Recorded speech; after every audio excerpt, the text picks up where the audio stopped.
My dear young friends, don't partake of the spirit of our times.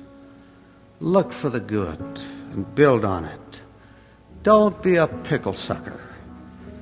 There is so much of the sweet and the decent and the good to build on and live with.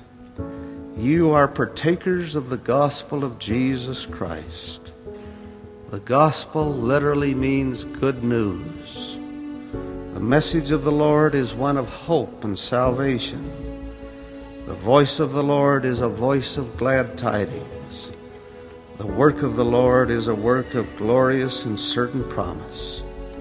I do not suggest to you that you simply put on rose-colored glasses to make the world look rosy. I ask rather that you look above and beyond the negative, the critical, the cynical, the doubtful, to the positive.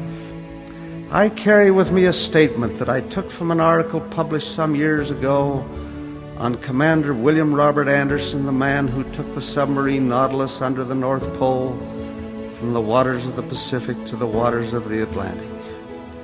In his wallet he carries a tattered card with these words: I believe I am always divinely guided. I believe I will always take the right road.